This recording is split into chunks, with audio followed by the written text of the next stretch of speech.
Isaiah loses again. Isaiah loses again. 10 games of losing. Isaiah loses again. Skull, skull, skull, skull. Skull, skull, skull, skull. Still keep on losing. Isaiah loses again. Isaiah loses again. Isaiah loses again. 10 games of losing. Isaiah loses again. He's worse than Stephen Wayne. He's worse than Stephen Wayne. Skills keep on losing. Skull, skull, skull, skull. And with that, hello everybody, and welcome into another edition of Wild Sports Talk, kicking off a brand new week of coverage on this Monday, December 7th, 2020. And into, folks, what is right now episode 37 of WST right here on the MI6 Sports Network. As usual, folks, joined as usual, suited and booted for the ride today is John Mathis and one Isaiah Leung. Joining us tonight, and of course, folks, yours truly, Callan McClurg from the home studios here in San Diego, Mr. Mathis. Happy Monday night, man. Good to see you. How we doing today? Hey, what's up, everyone? For a second there, I thought Isaiah wasn't going to come on tonight. I thought he had went AWOL. I guess he saw my message on Facebook and decided to join the show. I'm sorry about your 49ers tonight, my man. I'm sorry about that performance. That must have been tough for you to watch, man. But it takes courage. I'm telling you, it takes courage to be able to show your face tonight and come on and do this show with us. So I'm glad you're here, and you know I'm ready for the show. Let's get the show on the road, okay? Let's get started tonight, guys. I think it's going to get wild as this first segment does in fact begin, and we also, folks, do welcome in our resident unhappy Niners fan, Isaiah Leung from the home studios up there in Fremont, California. Isaiah, good evening. How's it going? Plus, you're muted. It's not going good, Cal and John. This was supposed to be the coronation tonight. I was supposed to come on here. I even had those, party poppers ready to go. I had my Niners shades ready to go. I had the Niners Santa hat ready to go, and I was going to come on here and gloat about how the Niners are back, and we are going to go on this miraculous run towards making the playoffs and stuff like that. I've been saying that for a couple of days after the Niners beat the Rams, and this is a Black Monday, man. You know how there's Black Friday? Well, now if there's Black Monday, this is Black Monday after what I just witnessed from that horrific performance from that defense. I mean, my God, those guys, it looked like a bunch of 20, 25-year-olds playing against a bunch of 80-year-olds. That's how pathetic it was out there. I guarantee you I could have scored touchdowns against, like, the 49ers corners. It's just, Callan, I even had a McRib ready to go. I even went to McDonald's, got myself a McRib, and now this McRib, I took a bite out of it. It tastes salty as hell. So everything's going wrong tonight. The Niners are done, and you see this? Boom! Goodbye. I'm done. Cancel the season already on this team. Oh, don't worry. You already canceled the season back in week 4, so I don't know what the heck you're talking about, man. But, of course, folks, Wild Sports Talk on the air for this Monday night. And, of course, hopefully, folks, everything is going well for you guys on this Monday. Let it all out of your system. Come on, keep going. He's got a whole segment about this game coming up. I know that John's got the popcorn.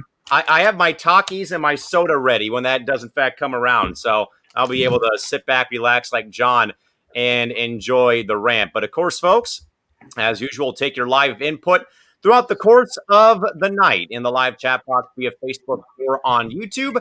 As usual, here on the program, and again, a major thank you to the MI6 family for your continued support and your listenership and helping us still grow and grow and grow this network as we have over the past several months. With that, folks, now diving into a brand new week and diving, folks, into week number 8, and day number 8, I should say, of the MI6 Sports Network's ongoing 31 Days of Hot Takes Challenge. Again, folks, to vote. Again, cast your votes, folks, via Facebook.com/MI6 Sports. Tonight, folks, you're voting for my hot take against Ryan Schreiner. My hot take is Kobe Bryant being better than Larry Bird all time for both of their careers against Ryan Schreiner writing in his Cleveland Browns record into his display name on the air. Every program he's on here, via the MI6 Sports Network. So either Kobe being better than Larry Bird up against Ryan. Insert the Browns record here, Shriner. Live on air is our day 8 poll. And day 8 matchup here for our 31 days of the Hot Takes Bracket Challenge. Guys, plenty of comments rolling in already from the MI6 viewers and the MI6 family. Terrible Steve kicks it off by saying, what a perfect way to start the program with the famed #1 best-selling single from the MI6 album of songs. That is, of course, Isaiah Loses Again. James Gonzalez writes in to say, hello, everybody, and Isaiah just cannot catch a break, ...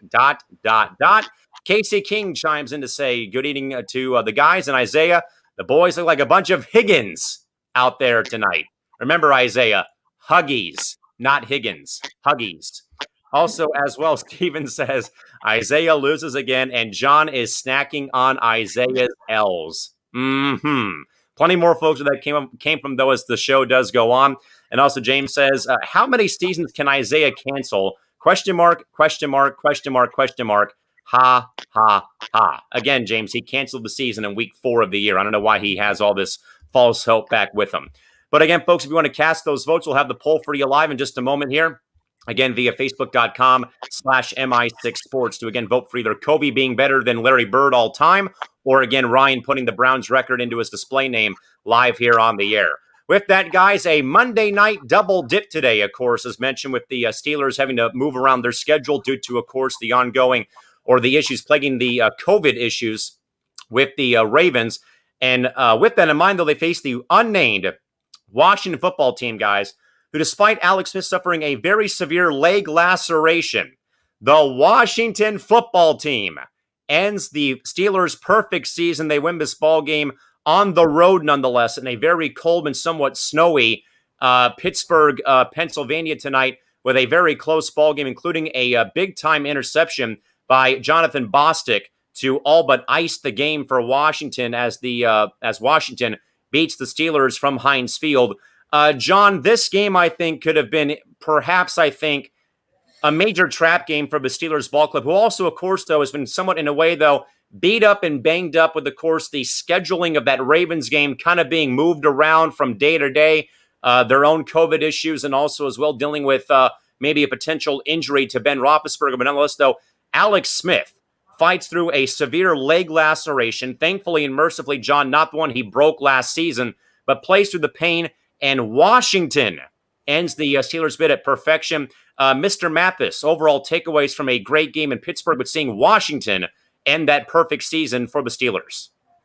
Is it just me, or does it seem like the Steelers' offense is a bit suspect?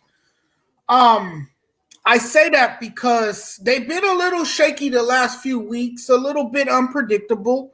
Ben Roethlisberger threw a game-ending interception, didn't look like himself. The offense looked flat at times. That's been a problem. And the way the Steelers have played lately, they look like a team that could go into the playoffs and get disappointed early and possibly lose in the first round.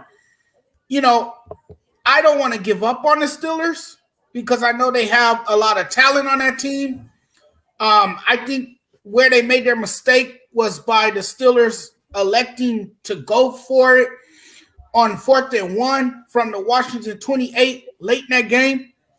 Maybe I know you don't have much faith in your kicker right now, but I mean, you had to give that ball back to Washington and try to make them earn it.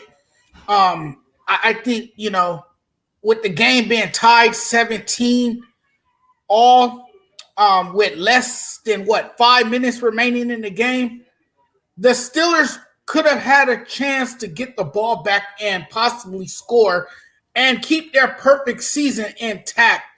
You know, the Steelers fell to the Washington football team 23-17. It was a close game. They blew a 14-point lead.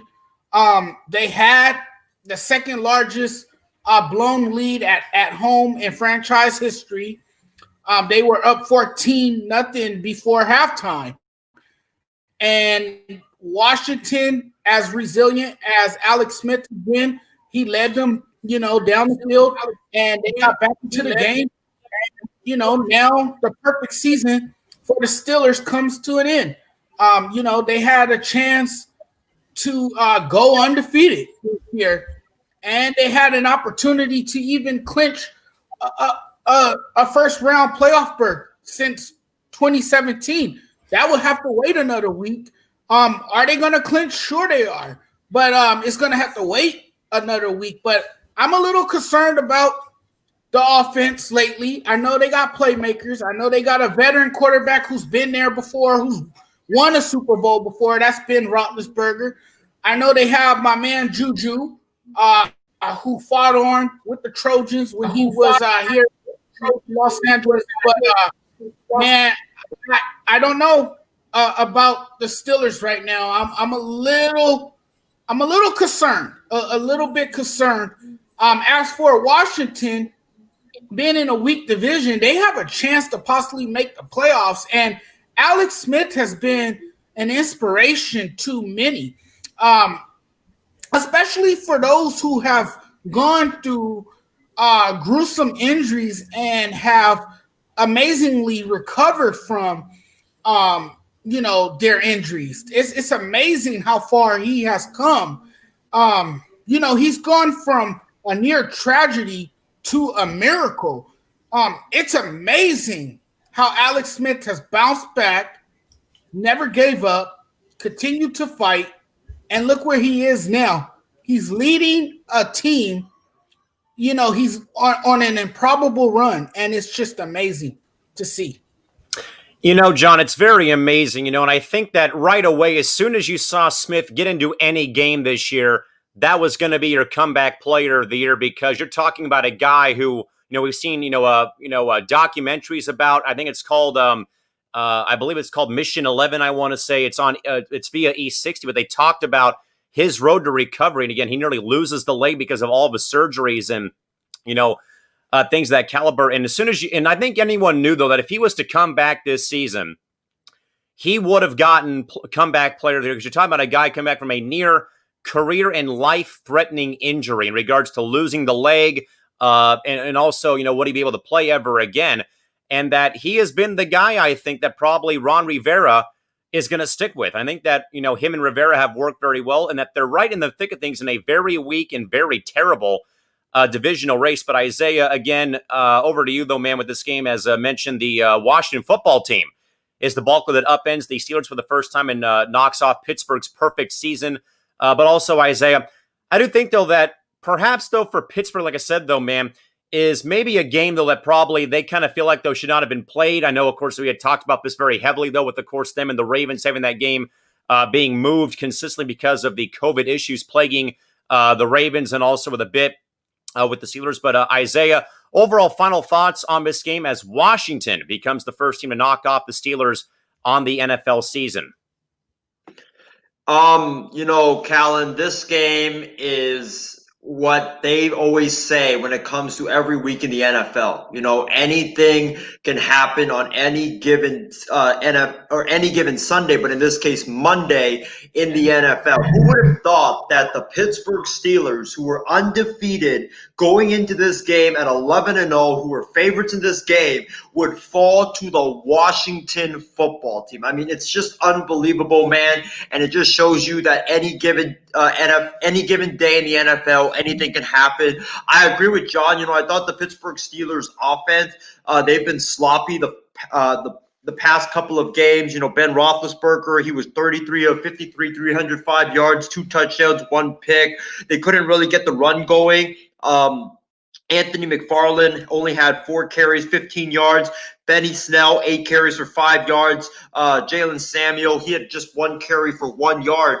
The thing I think that plagued the Pittsburgh Steelers was the inability to get the run going.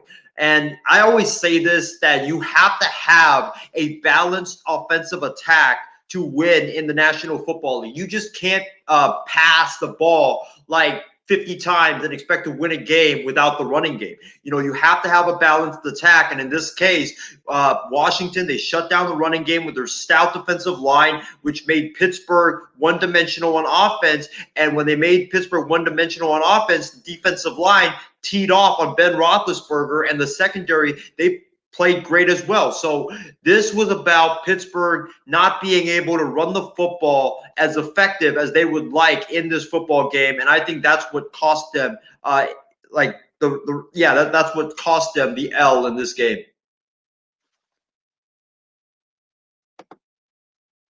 With that, guys, plenty of commentary though in the chat box about this ball game.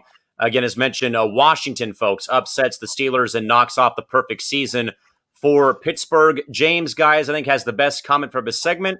Eric Ebron dropping some very key passes in this ball game for Pittsburgh. He also adds on the game ball goes to Washington's defense, got stops when needed. Definitely bend but don't break that Washington football team defense. And also James further adds on, wonder how important James Conner really is with this Steelers offense. Again, as Big Ben really had to throw the ball very often in this ball game more than anything else. And James further, one more comment. He says, had a couple of upsets on Sunday, so it was only fitting to have at least one today. Tyler Work chimes in, fellas. He says the Steelers were leading most of the game. There's no reason they should only run it 14 times and have Roethlisberger throw it 53 times in the game. John, I'd agree, though. I think Sally, man, the play calling is what really, I think, more so hurt Pittsburgh today than anything else in my mind. But what about you? Yeah, curious play calling in today's game. You run the ball more in certain situations, especially when you have a veteran quarterback in Ben Roethlisberger. Again, when you run the ball more, that creates more things for the offense. It opens things up for the offense. It probably gives Ben Roethlisberger more opportunities, to deliver and to be able to make plays. Unfortunately, play calling was a little bit different today. It wasn't Steeler-like football. There was a lot of uncharacteristic plays, like James said in the chat box. Ebron dropped a lot of passes that he should have caught. You got to make those plays, and plays like that could be game changers for you. You got to catch the football. You can't have that many drops. And there was times in the game that Ben Roethlisberger was putting the ball. He was, perfectly placing the ball in the hands of his receivers, and they let him down by dropping the football. You can't have that happen. Your receivers have to catch for you. You have to make the plays for you. You could do everything, possible as a quarterback to make sure your receivers get that ball, but it's up to them to make the catches. But yeah, the play calling was, a little bit weird. I don't know if Mike Tomlin was, trying something different, trying to come up with a new formula to see if it'll work. But it doesn't hurt to experiment when you're undefeated.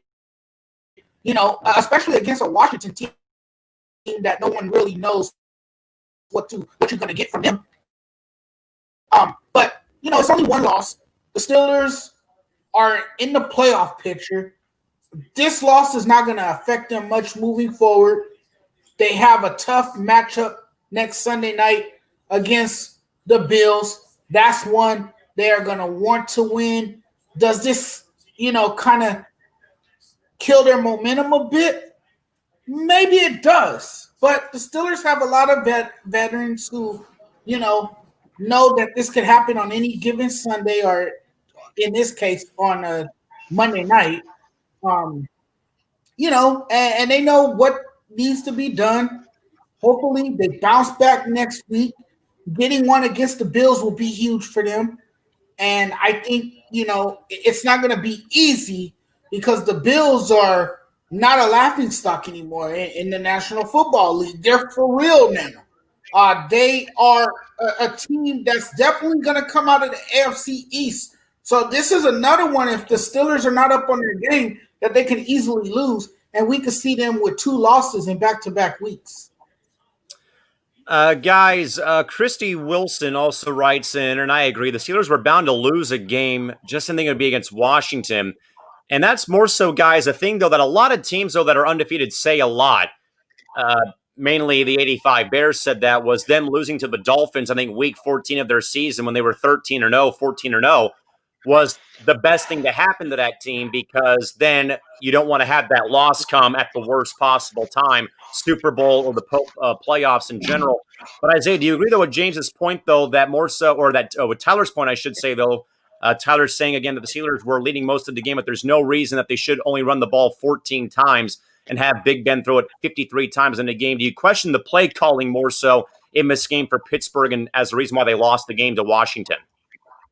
I do, because, Pittsburgh, like Tyler mentioned, was leading most of the game. They should have ran the football. When you run the football, it drains clock, and it gives the other team less time to be able to come back and either throw a touchdown or get into field goal range to either tie the game or win the game. And I think that, Pittsburgh didn't really do a great job of managing the clock down the stretch. I would have liked to see them run the football a little bit more. But I also agree. I also got to agree with, I think James was the one that said it about the drops. Yeah, Pittsburgh, they've dropped the football a lot the last 2 games. In the Ravens game, Ebron uncharacteristically dropped a lot of easy passes.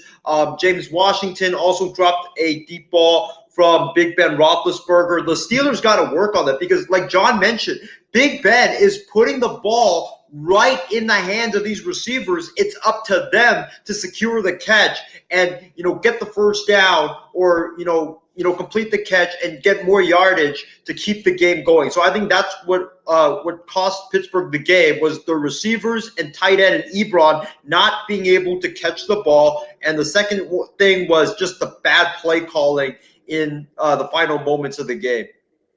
Definitely, for sure. And again, folks, the Washington football team is the first team to knock off the first team to knock off the Steelers all season. They win the ball game again thanks to a phenomenal offensive performance and a great showing from Alex Smith in this game to knock off the Steelers on the road, nonetheless, at Heinz Field in Pittsburgh, Pennsylvania.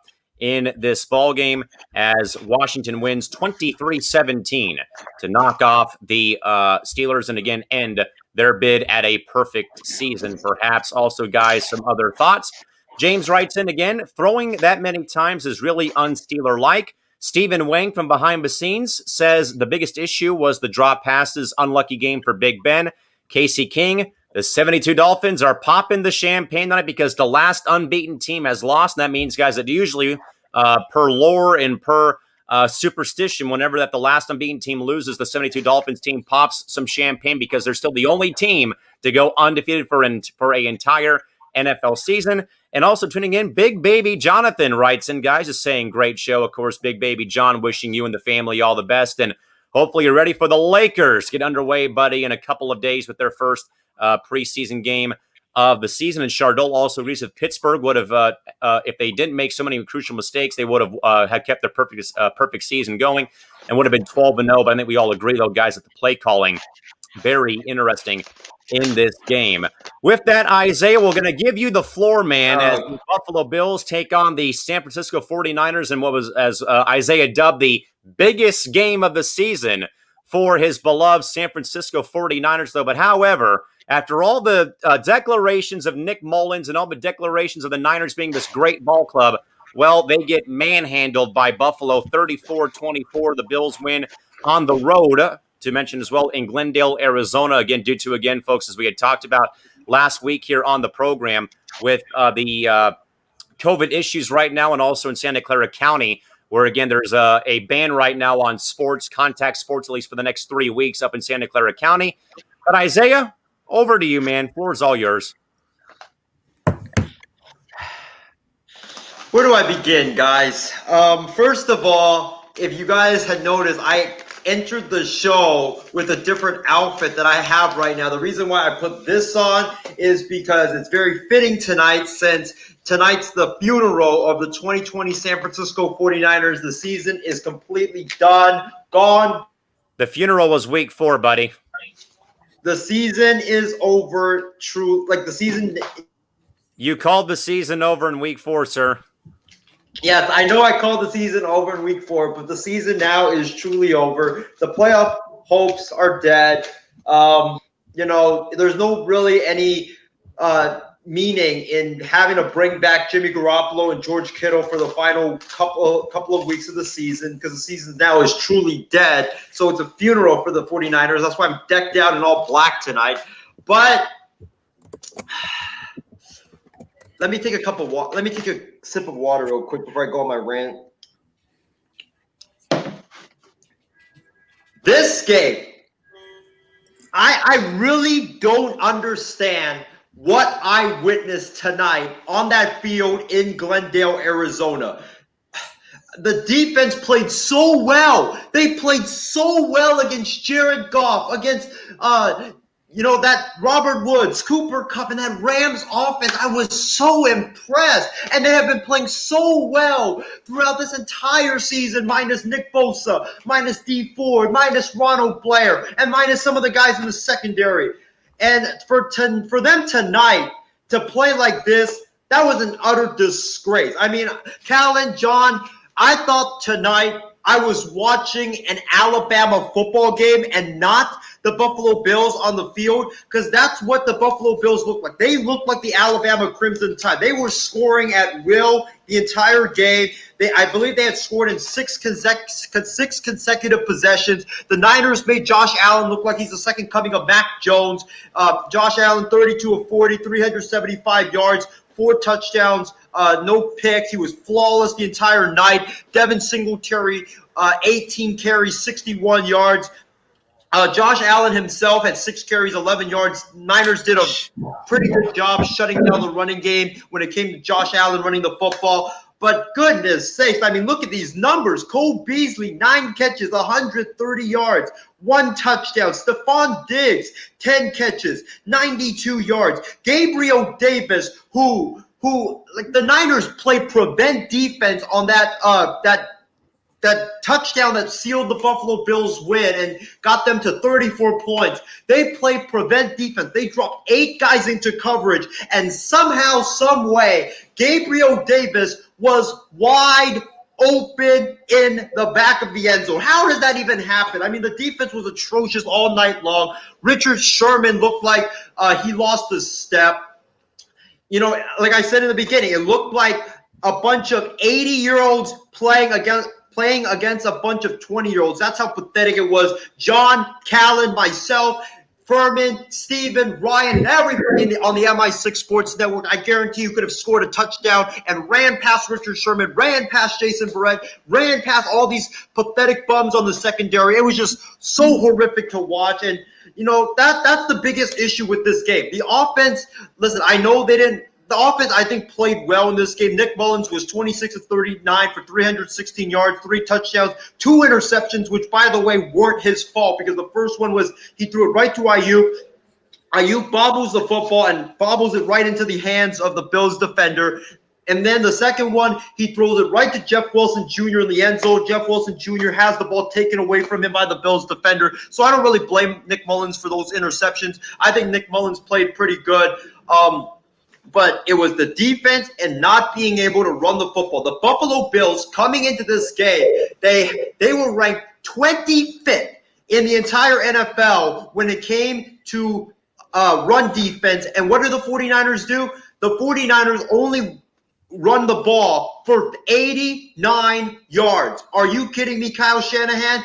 And, you know, I said also, coming into this game, I was like, there's 3 things the 49ers have to do to win this football game. Number 1, they have to run the football heavily, and they have to have an efficient running game.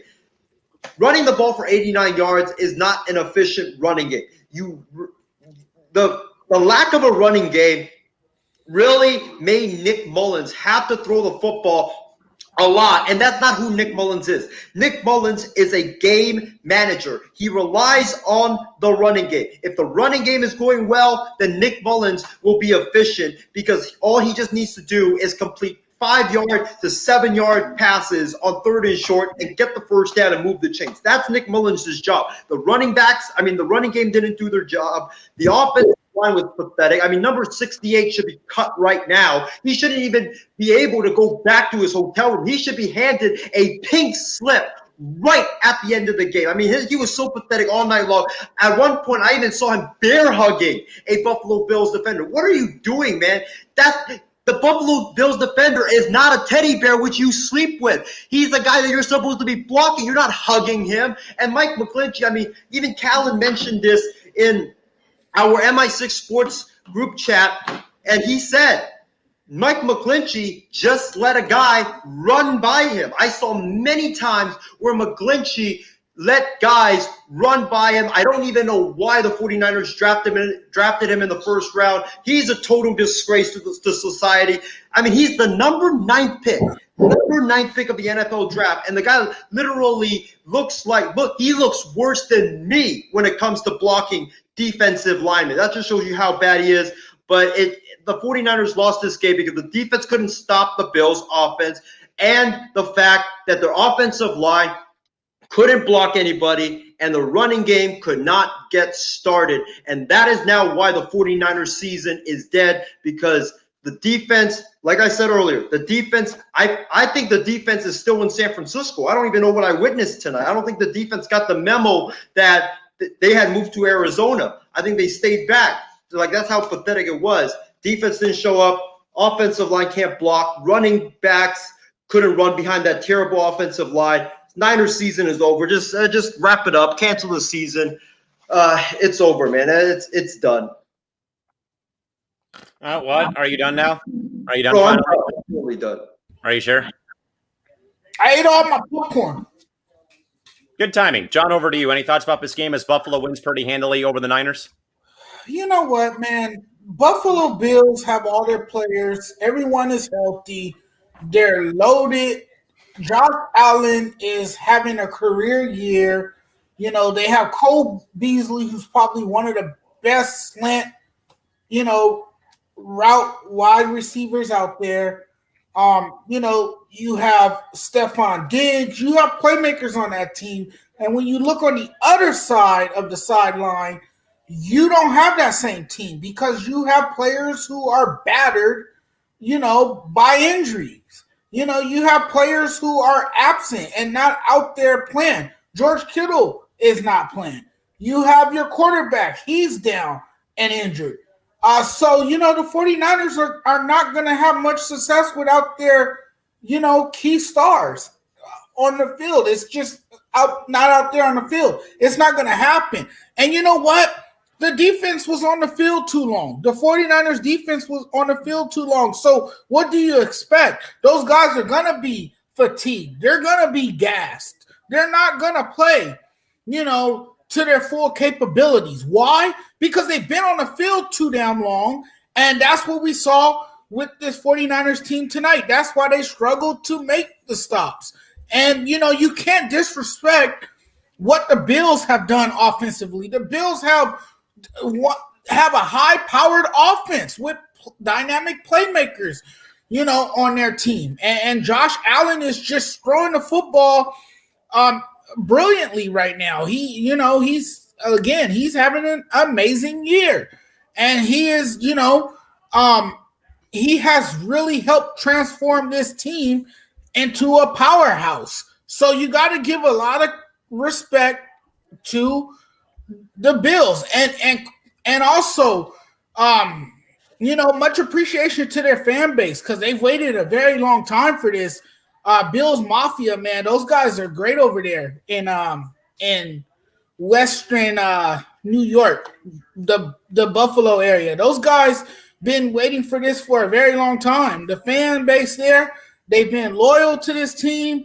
They continue to hurt themselves each week by slamming each other, through tables and stuff. And, they do all this crazy stuff. But those guys, man, they really love their Buffalo Bills down there, and this team is finally relevant again, thanks to guys like Josh Allen, Cole Beasley, you name it. And they got guys that could perform at a high level, and then you got to give a lot of credit to their head coach too, Sean McDermott. Man, he's been an amazing head coach. He came in and he changed the culture. You know, they needed a structural change, and they got it with him. And you know, now he has come in there. He established a winning culture. You know, the team got better through the draft, through free agency. And, you know, you can't overlook what the Bills have done. I knew the Bills were going to come in tonight and be dominant against the 49ers because, again, the 49ers are just dealing with too many injuries, and they're shorthanded right now.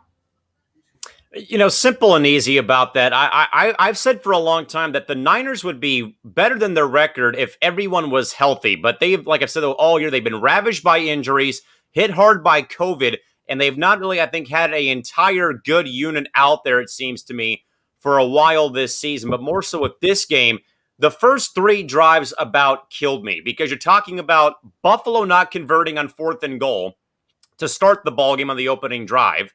You're talking about the Niners being stopped twice on the 6-inch line on 3rd and 4th and goal. Then you have the Bills give the ball right back to San Francisco after their defense had a goal line stand. We finally have a touchdown score, but right from there, though, sadly, it's all downhill in my mind for Buffalo, and Josh Allen balled out. But more so, I think, in this game, to me, though, this goes more so on San Francisco's defense. For how are you not able to stop a team on 4th down that many times in a ball game? You're literally telling me that you're allowing guys to get wide open, 4th and 1, 4th and 2 on passing route plays. And if you do, in fact, stop them, you're called for a bonehead penalty, which I know, of course, Isaiah will probably rant more about because of corruption with the NFL officials. But, you know, more so bonehead plays, mental mistakes, mental lapses is what I think also killed San Francisco in this game, though, of not playing smart football, but also terrible defensive coverage. I think Isaiah and Furman were right, though, and Furman said it better, though, too, in the host chat, is that Sherman got burned guys on 2 routes in this game for wide open touchdowns. I think more so, maybe some blame can be passed on to the offense for the running game not playing very well, but more so the Niners' defense is what killed them in my mind in this ball game as the Bills win handily 34-24 on the road against the Niners again down in Arizona. Christy Wilson first writes in. She says she was eating chocolate squares and rocking the Sasha Banks shades during Isaiah's rant about his beloved Niners.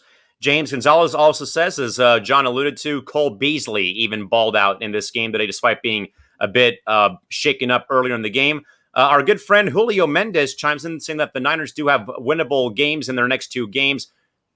Again, though, with this offense, are we sure it's going to be winnable games? We'll see how things go at this rate, but Isaiah, will go to you first. Not the offense, the defense. Are we even sure that with Josh Allen shredding them and Cole Beasley looking like Wes Welker out there, are we sure that the Niners defense can stop Alex Smith and this Washington attack? And also, can they stop Andy Dalton and Ezekiel Elliott and that Cowboys offense? After watching what happened today, I don't think so. We'll see. I mean, record-wise, it may be that way, but probably not. Tyler Work writes in, there are 2 things to set your watch to. Number 1, Mercury Morris coming out of hiding after the last undefeated NFL team loses. And 2, long rants by Isaiah when the Niners lose. Mr. Work, I agree 100%, as does John Mathis and the rest of our MI6 casting crew when this guy has to watch his Niners lose every single week. Chardol is telling Isaiah to take that Niners flag down and throw it in the trash because your team lost today and they are an absolute disgrace. Isaiah, do you care to respond? First of all, Chardol, that is your team as well. You're a 49ers fan too. But I'm not going to throw this flag away, which I spent $25 on. So I am not going to throw this $25 flag away, which would mean I'm throwing $25 down the trash. So I'm not going to do it because, hey, this season might be over, but I don't believe the Niners' window to contend for a championship is over. We'll see how things go. Also, guys, Tyler Works says Bills Mafia. Devon, get the tables. You want to talk about a great time in pro wrestling? The Dudley Boys, Hardy Boys, Edge and Christian. Anybody? Nobody? John agrees. Of course I do. Tables, letters, and chairs, baby. Casey King writes in to say, I agree that the Niners defense killed them tonight by far. I mean, I don't think guys have seen a defense allow more fourth down conversions than San Francisco did in this ball game tonight, to be very honest. And Tyler also says, hey now, easy on the Beasley slander, no slot shaming. No slander. You had a hell of a game tonight for Buffalo. And Christy agrees, I love the Hardy Boys, as do I, in regards to the pro wrestling here. But again, folks, the Bills win over Isaiah and the Niners 34-24 from down in Arizona. With that, guys, we have another firing on the table today. However, it is not the firing you're thinking of in New York with the Jets. It is Greg Williams, the Jets defensive coordinator, getting the boot today from East Rutherford after, of course, the final play of the game that saw the Jets blitz the house and leave Henry Ruggs wide open for a 45-yard game-winning TD pass, courtesy of Derek Carr, to give the Jets another loss and keep them, of course, in that number one spot right now for the draft pick, number one overall in the upcoming NFL draft. You know, John, I was kind of wondering about what was going to be the fallout of that play, but more so that we had kind of talked about this on the night shift on Sunday, was that, you know, this is like a double-edged sword if you are the Jets. For one, you're not going to come out and, you know, yell to the entire universe, we're tanking this season. You're not going to do that. But I think, though, that as you look at that play yesterday, John, I do think there's something going on in East Rutherford with the Jets. But, John, your thoughts on, for one, the final play of the game yesterday that, of course, got Greg Williams fired, but also your reaction, though, to the news of his firing, but not Adam Gase being fired yet by the Jets organization. I'm surprised he was the first one to go. I would think it would be Adam Gase as the first person to go here. This team is an utter disaster. You know, their season is done and over with. It's a lost season. You know, what we've seen from the Jets is just an absolute disgrace. I mean, you know, this team is a mess. And with the utter chaos that it finds itself in, the only way to move forward is to dismiss your head coach. But Greg Williams comes as a bit of a shock. Yes, that last play was terrible. But when you look at Williams' track record, he is one of the best defensive coordinators out there. And he will find another job in the NFL in no time. There's teams that are always looking for great defensive-minded coaches like Greg Williams. Did he deserve to be fired? It's difficult to call because that was one play, you know, but the Jets have been the laughingstock of the league. Someone was going to take the fall for yesterday's loss. Yeah, terrible loss. Someone was going to take the fall for it, and unfortunately it was Williams. You know, he put the team in that situation late in the game. You know, they had the game and they lost it. You know, they had the game in the books, and the Raiders fought back to the very end. They could have had their first win of the season, and they lost it in the end because of a pathetic play call by a defensive coordinator. But most of the blame fall on Adam Gase because Adam Gase, once again, proves to everyone that he is not head coaching material in the National Football League. What are you waiting for? Why don't you can this guy? What will it take for the Jets to come to the realization that he is not capable of leading an NFL team. When do you reach the point where you say, you know what, we've seen enough, we have to move on from this guy, and we have to find a head coach, someone who could come in and transform the entire culture? Because what Adam Gase has done, it's bad, it's atrocious, and it's not going to get any better anytime soon. Because if it was, it would have been better by now. I believe in Sam Darnold. I really do. But I think he is put in this predicament. He doesn't really have much of a chance to excel, with this organization because of the coaching staff. The coaching staff is, ruining this young man's career. I think, I think he has a great skill set, but it's how you utilize it. It has to do with proper play calling to put him in a situation where he can succeed. And the Jets have not done a great job at doing that at all. And it's just getting worse week in and week out.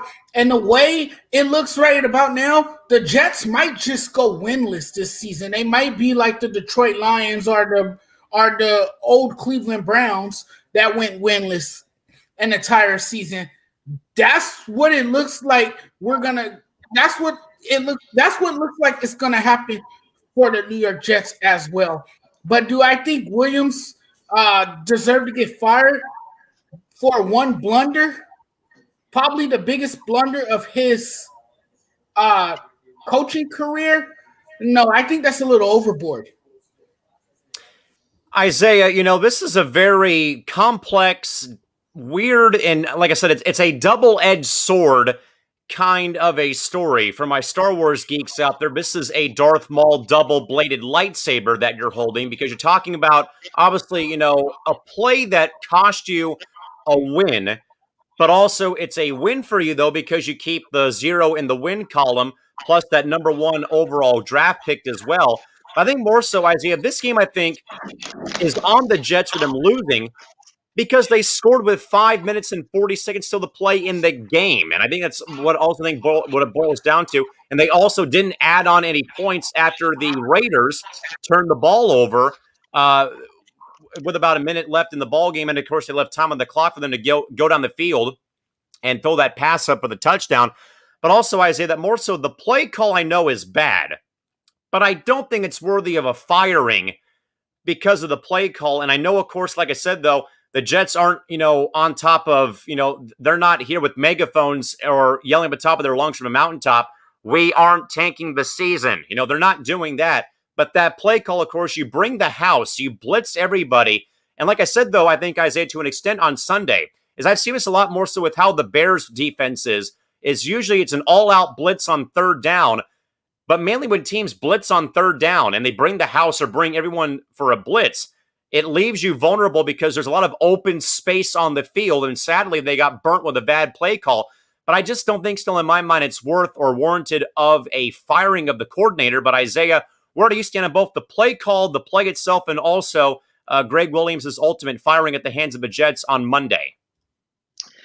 Well, what I'm about to say is potentially very controversial, and I think that Greg Williams deserved to be fired because I think that, and this is just my opinion, I think that Greg Williams was out to get Adam Gase fired. Because when you look at what has transpired in the last couple of weeks, there's been reports that Adam Gase and Greg Williams has had lots of tension. They can't get along.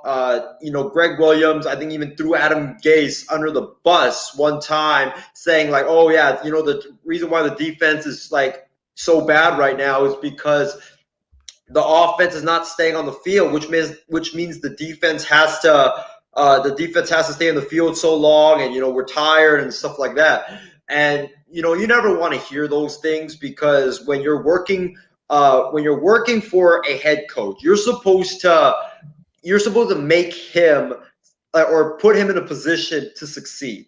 And I think that the last couple of weeks, I just believe that Greg Williams, him and Adam Gase, like the tension between those two has just been unbearable. It's been a toxic environment. And I think that play call was just the final straw that broke the camel's back. I think there was a report that came out today from Ian Rappaport that when Adam Gase heard that in his headset, his mouth dropped wide open. They didn't see it, like they didn't catch it on TV. But Ian Rappaport said his mouth dropped wide open. He was so shocked, and he didn't have time to veto it because the Jets, like the Raiders, they snapped it right then in that instant. So that was a stupid play call. I kind of agree with you that I don't believe he should have gotten fired for that play call alone. But I don't think it was just because of the play call. I think it had been about everything that was bubbling under the surface, and that was just that one thing, that one straw that just broke the camel's back. And that's also the last thing you want to hear, though, I think, in any sport, fellas, is backstabbing going on between teammates behind the scenes, whether it's with the coaches, whether it's with players, maybe stabbing guys in the back, or as I said, throwing guys under the bus, though, and perhaps, again, Williams and Gase not seeing eye to eye on certain things. James Gonzalez, guys, first writes in, thank you to Greg Williams for calling that blitz. He also has a bad track record with his time in New Orleans, so it was easy to fire him first, and he was going to get fired anyway in his mind.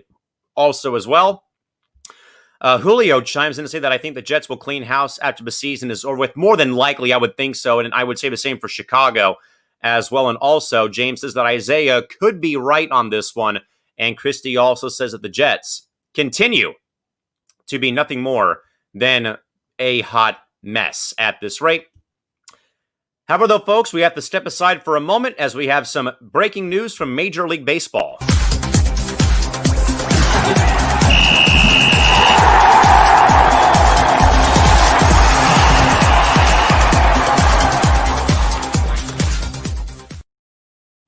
And with that Major League Baseball breaking news, we hand things over to Isaiah Leung. Isaiah, what do you got for us, man, brewing in Major League Baseball? Yeah, breaking news from Jeff Passan of ESPN. The Texas Rangers have traded starting pitcher Lance Lynn, who was one of the best starting pitchers in baseball last season, to the Chicago White Sox in exchange for the White Sox prized pitching prospect Dane Dunning, and also a few other prospects that are unnamed right now are going back to Texas in return for Lance Lynn. Lance Lynn joins a Chicago rotation that will include Lucas Giolito as well as Lucas Giolito and Gio Gonzalez. So an interesting move there. Say that again. And Dallas Keuchel as well. That was the name I was forgetting. So a very interesting trade, and also, guys, that we had kind of heard some rumblings about Lance Lynn being dealt with Joey Gallo maybe at the trade deadline, but the Rangers did not take the bait for any offers on that. But again, folks, we'll keep you posted on any other baseball news that does, of course, come across the feeds as time does move on over the course of the entire baseball offseason at this rate and at this point in time. With that, guys, back over to the NFL. The Philadelphia Eagles and their quarterback woes continue as Jalen Hurts replaced Carson Wentz, fellas, on Sunday and came right in and threw a touchdown right off the bat to get the game or get his day going. But ultimately, guys, the Eagles lose again. And now, John, find themselves, much like San Francisco and Chicago, in a quarterback carousel right now. John, we know that you've been very outspoken or have spoken volumes about the issues plaguing Carson Wentz and the Eagles right now. John, give us your thoughts about the entire quarterback controversy brewing in Philadelphia with the Eagles right now at this rate. The Eagles front office has failed to put a solid offensive line around him. They have failed to give him the weapons to succeed with that offense. So it's not all on Carson Wentz, but Carson Wentz, I point my finger at him the most because he underthrows the football. If he's not underthrowing the football, he overthrows the football. He misses his intended targets too much. He, stands in the pocket too long, waits too late to release the football. He is not that great of a quarterback. He got paid because of the market and because of the timing and because the Eagles won a Super Bowl. So he got paid even though the backup quarterback, Nick Foles, led the Eagles to the Super Bowl and led them to a Super Bowl victory. So thanks once again to Nick Foles. Let's not forget who won that Super Bowl and who got it done for them. Let's give a round of applause to Nick Foles, the quarterback that gets no respect for what he was able to do in Doug Peterson's system when he played there. Dialing up the Philly special and everything. I'm going to say this, and I know it might be unpopular opinion because a lot of people think Doug Peterson's offense has been terrible and that he hasn't done a terrific job. I'll tell you this, though. There will be some coaching vacancies next season, and there will be a team that would pick him up in a heartbeat if the Eagles decides to fire him. If the Eagles fire Doug Peterson, another team will hire him as their head coach. It's not all on him. Most of the blame falls on Carson Wentz for not taking on leadership and not putting this team in position to win. I know he doesn't have a great offensive line. I know that he doesn't have great wide receivers, but I'm going to say this again. I said this earlier. Great quarterbacks don't need great wide receivers. They can do with what they have. They could perform at their best no matter who they're throwing the ball to, because a great wide receiver will turn an average receiver into a near elite receiver. Okay, so Carson Wentz has not been able to perform since he's gotten this big paycheck from the Eagles, and I think the Eagles made a mistake. Their front office made a mistake by giving him so much cash. They gave him a bag of cash, and he has underperformed. He has dealt with injuries, and he has not gotten the job done. Quite frankly, he has not lived up to the hype. I'm not buying it. I'm not feeling him right now, and I think he's not a great quarterback. I think he is very, very overrated. And he, people talked about McNabb. They criticized him. They ran him out of town, and now it's looking that way for Carson Wentz. But right about now, I would think this Philly fan base would appreciate McNabb a little bit more now, because when you look at his statistics, he was arguably the best quarterback in Philly history. He had the most wins as a quarterback. He led the team to a Super Bowl. Yes, they fell short, but he was able to do a lot more things without great receivers around him. And Carson Wentz can't even live up to that hype. Isaiah, it's troubling, I think, to see so many NFL teams at any point of the season, more so this year again, where I know it's probably been magnified by the ongoing pandemic, but seeing so many teams go through quarterback carousels, San Francisco, Chicago, Jacksonville, even because of injuries. And now, of course, the Eagles come to the limelight, though. And again, it could be on Doug Peterson's offensive system or just how badly Carson Wentz has played, though, either citing injury or just his, kind of in a way, incompetence, either underthrowing balls, overthrowing balls, being sacked too many times, turnovers, you name it. But Isaiah, what do you make, though, about the Eagles' quarterback issues right now? Is it more on Wentz or the quarterbacks, or more on Doug Peterson's offensive system, or, Isaiah, a mixture of both in your mind? I think it's on Carson Wentz, and I think it's on the injuries that the Philadelphia Eagles have suffered on the offensive side of the ball. I completely agree with John. I think that if the Philadelphia Eagles fire Doug Peterson, they are making a massive mistake. And this is exactly going to be like the Andy Reid mistake that Philadelphia made just 6 years ago when they fired Andy Reid after 2 bad seasons, and he went on to take the Kansas City Chiefs job, got the change of scenery that he needed, and look what Andy Reid has done in Kansas City. You know, they're about to, or they have the best quarterback in the NFL. They have the best offense in the NFL. They're rolling. They just won a Super Bowl, and they might win another one this year. They might be a dynasty. So Philadelphia, I'm warning you. Jeffrey Lurie, I'm warning you. If you fire Doug Peterson, you might be making the same mistake that you made with Andy Reid. But to Carson Wentz, if I'm the Philadelphia Eagles, I'm starting Jalen Hurts in Week 14 because the reason why is when Jalen Hurts came in, the Philadelphia Eagles looked like a completely different team after he came in. When Carson Wentz was there, they looked absolutely lifeless. When Hurts came in, they played with a different energy. They played with more juice. They played with more energy, and you could just see that quarterback change gave them a spark. And, you know, Jalen Hurts is a guy that can run around and make plays with his legs as well as make plays with his arm, something that Carson Wentz can't do. Carson Wentz is a stationary pocket passer. I believe ever since he tore his ACL, he's been afraid to run around like he used to and make plays because, you know, he doesn't want to hurt his knee again. So if I'm Philadelphia, I am going 100% with Jalen Hurts because, you know, he uses his legs and he can make plays with his legs and extend plays as well as make plays while throwing on the run. So I would definitely go with Jalen Hurts over Carson Wentz. And I think, guys, more than ever nowadays in the NFL, a mobile quarterback is a essential need that you have to get. You just can't get a guy who's stationary in the pocket. You know, for example, I think one of the best ones I can recall from my video game playing days was Mark Burnell of the Jags in Madden 03, where he was more of a guy you would have to keep in the pocket.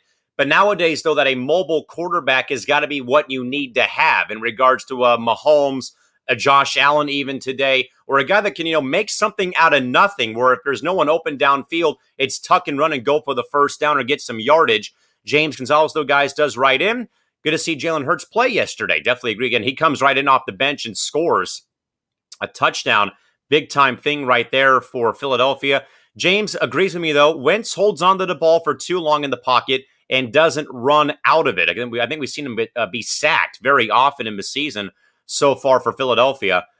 Also, guys, Julio writes in, really want to see Hurts play. I think that Wentz's injuries have caused him to not be as good as he once was. Fair point. Very good observation.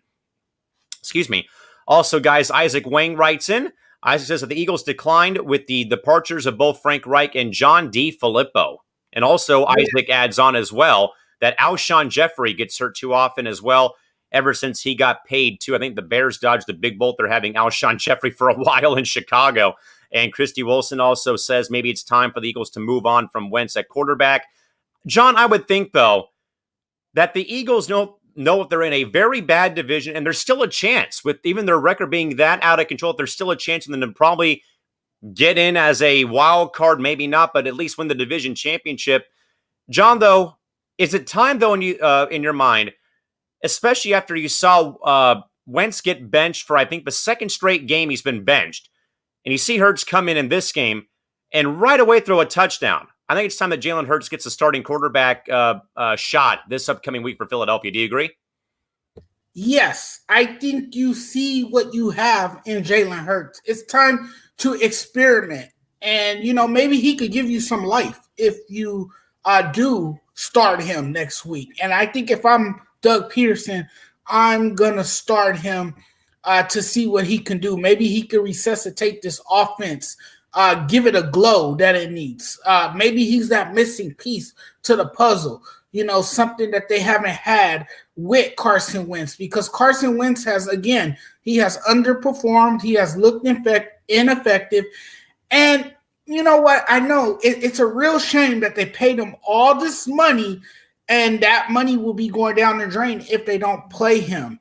You know, it's hard to see the Eagles are, in a sense, forced to bench him after giving him a significant amount of money, right? You usually don't want to bench your starting quarterback after you paid him a lot of money. You usually don't want to do that. But he's not performing for you. So you go to the next guy that you drafted and you see what he can do. And we all know how electrifying Jalen Hurts was in college. We saw what he was able to do at Oklahoma after he transferred from Alabama, losing his starting job, unfortunately, to Tua after making a game-throwing catch in that national after making a game-throwing touchdown pass in that national championship game. But not to lose topic here. You got to go with Jalen Hurts next week and see what he does for you. Remember, Doug Peterson could be coaching for his job, so he's trying to do anything he can to help this team accumulate some victories, maybe get a chance to slide in the playoffs if they get like a miracle run going or something late in the season. Who knows? We don't really know. Jalen Hurts can be that guy. So I think Doug Peterson knows what's possibly at stake here, and he will decide to go with Hurts. Isaiah, what do you think about where, in fact, the Eagles perhaps go down this route? Do they go back to Wentz one more time to say, or more so, is it kind of like a thing with starting pitching in baseball in the playoffs? You start them but have them on a very short leash. If you're not able to get the job done, the quarterback or backup guy is going to come in. Or do the Eagles go the route of just saying, screw it, we'll have Hurt start on Sunday instead of Carson Wentz? But where do you stand on this and why? I stand in the same position as John because I think right now Doug Peterson, he's coaching for his job. So you got to go with the guy who is very electrifying in Jalen Hurts, and he gives you an explosion that Carson Wentz just doesn't. Jalen Hurts is very explosive with his legs. He's kind of like Kyler Murray, where he can run around with his legs and make plays, and also he can run for the first down or run for the touchdown even. So I would definitely go with Jalen Hurts just because of his playmaking abilities with his legs. While Carson Wentz, I like Carson Wentz, but I just don't he's the guy that right now, when he sees the pocket collapses, he just panics. He can't run out of the pocket because he doesn't trust that his knee will hold up, and he ends up making a bad decision or even taking a sack. So I think you got to go with Jalen Hurts, and also especially with how the team played on Sunday after Hurts came in, which I said earlier, that the Eagles, they played they were fired up. They played with more juice. They played with more energy. If you go back to Carson Wentz, I don't think you're going to see that in the locker room. Again, we'll see how things go. I would probably go the route of having Hurts start because I just don't think that the Eagles can afford to keep having Wentz go out there and continue to just not play good football. And also Isaac Wang chimes back in. If Peterson gets fired, maybe he goes to Houston. Perhaps. That's a very good spot, I'd say, though. Very good idea. Isaiah, back over to you. Isaiah, you're muted. Or even the Jets. If Doug Peterson gets fired from Philly, Denver, even as much as I like Vic Fangio, and I've been rooting for him to get a head coaching job, Denver should fire Vic Fangio and hire Doug Peterson, because the main issues plaguing the Denver Broncos the last few years isn't their defense. It's their ability to develop a quarterback, and their offense has been just atrocious the last couple of years. So if you bring Doug Peterson in and you can keep some of the defensive staff from Vic Fangio's staff, I think Doug Peterson would come in. You either draft another quarterback, or maybe he can help turn around Drew Lock, and then I think he will help fix the offensive issues that have been plaguing Denver the last few years.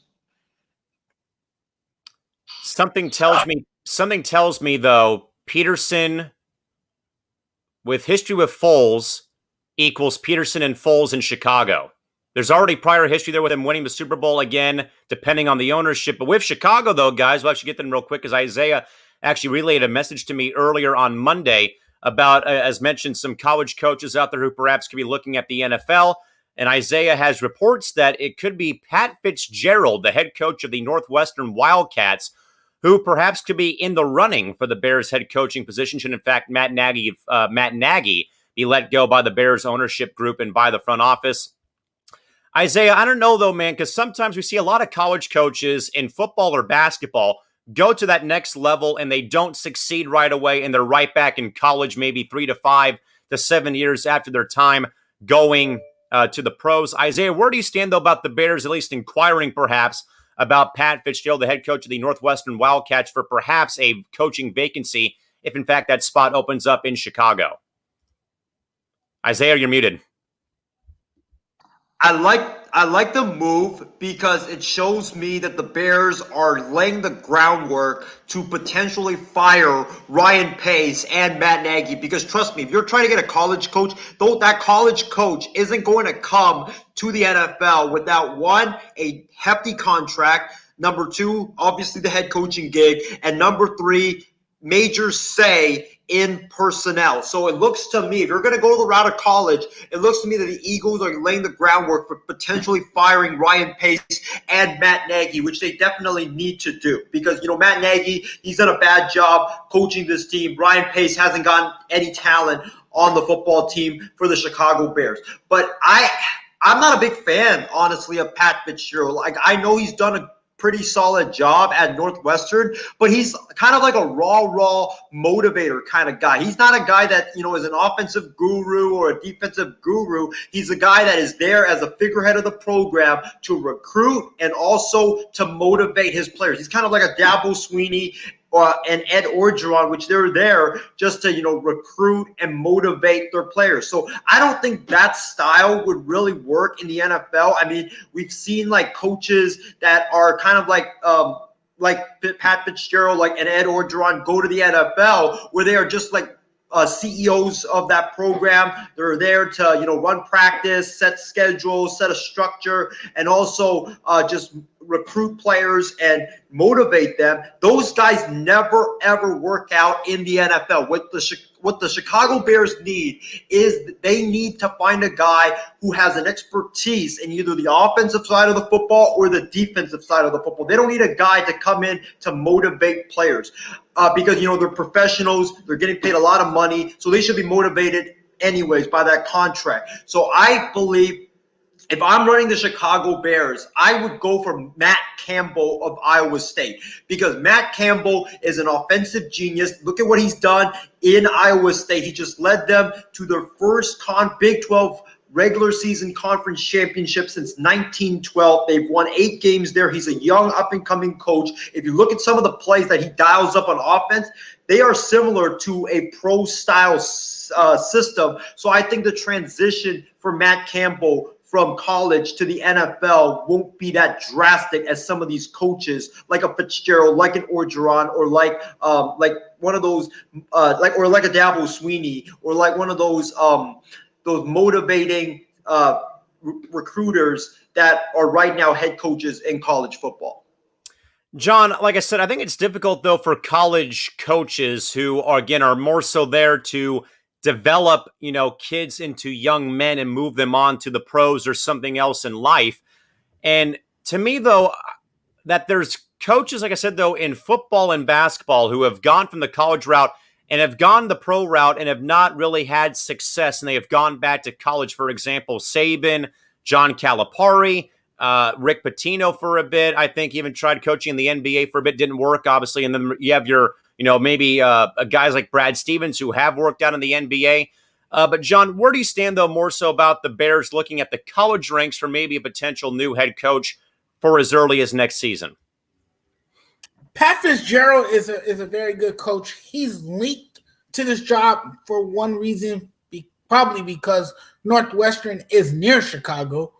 And, there's a lot of familiarity there for the fan base who really know Fitzgerald really well and everything like that because they watch Northwestern football.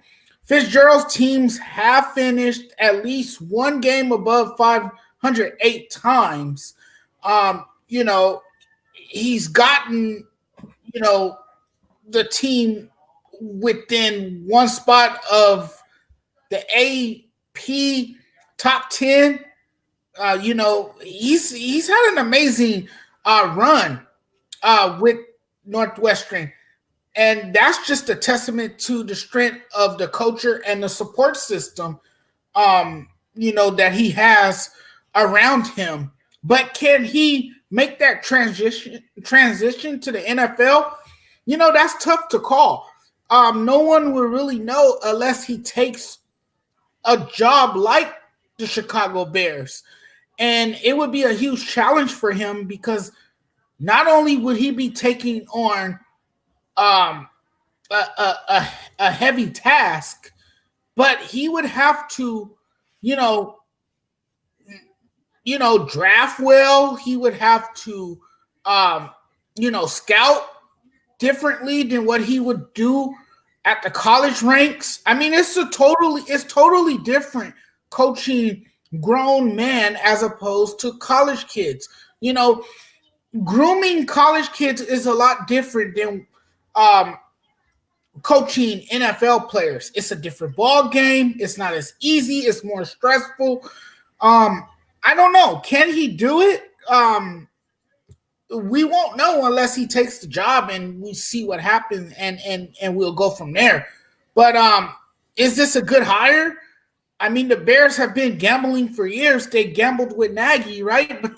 But you would think that they would find a proven NFL coach for the simple fact that Matt Nagy didn't work out. And after Matt Nagy,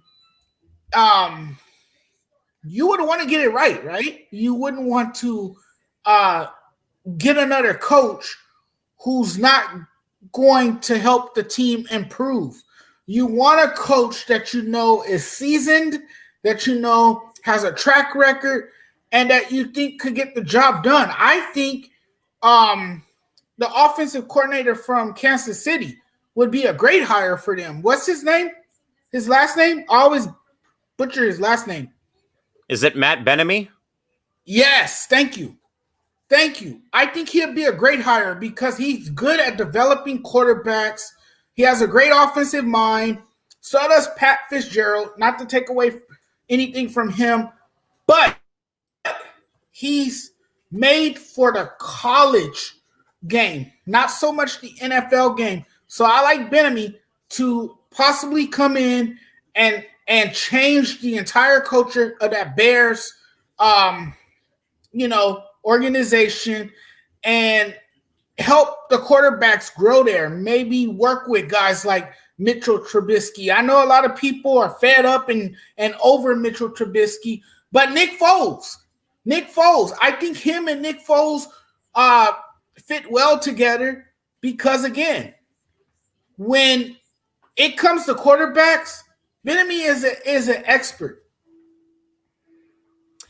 My apologies, folks. It's Eric Benamy, who is perhaps going to be in line for the job. Not Matt Nagy, Matt Bellamy, Amuse. Too many Matts in my head. My best friend's name is Matt as well, so too many Matts are on the mind on this Monday. Some thoughts, guys, real quick. James agrees that he's not seen Fitzgerald doing well in the pros yet at this rate. And Isaac says, as a Packer fan, parentheses, I hate saying this, but how about the Colts defensive coordinator, Matt Eberfluss, to Chicago? I like that idea of a defensive-minded coach because the Bears, guys, like I have said, the Bears have been known for 101 years on defense, not offense. They've been known about defense throughout their entire franchise history. And not just that, though, I think, Isaac, before the Colts defensive coordinator, I would think Chuck Pagano has got to be interviewed as your current defensive coordinator, a guy who, of course, probably didn't have a lot of very good success in Indianapolis. But if you want a defensive-minded coach to lead the Bears, again, lead the big, bad Chicago Bears who have been known for 101 years of their franchise as a defensive-driven ball club, then you have to look at a defensive-minded coach. So, but I would definitely, I think, be on board with Eric Benamy. But I say we'll let you respond to John and the Benamy hire perhaps in Chicago. Yeah, I know a lot of people are very high on Eric Bieniemy as a potential head coaching candidate, and deservedly so, because this guy, he deserves a head coach or a head coaching gig since he's been on the Kansas City Chiefs as an offensive coordinator for the last 4 years. And, he has helped Andy Reid run some of the best offenses in the NFL. But, the reason why I want to caution the Eric Bieniemy point is because like you just had Matt Nagy, who came from the Andy Reid coaching tree. Are you really willing to be able, or yeah, are you willing to want to go down that tree once again to pick from the Andy Reid coaching tree? When the guy that you just hired, Matt Nagy, he comes from the Andy Reid coaching tree. He's a guy that is just like Bieniemy. He doesn't call the plays. Andy Reid is the guy that calls the plays in Kansas City. And I know a lot of people have been saying on social media, oh, Eric Bieniemy, he's a genius of an offensive mind. Look at the plays that, he's calling for Patrick Mahomes and he's designing.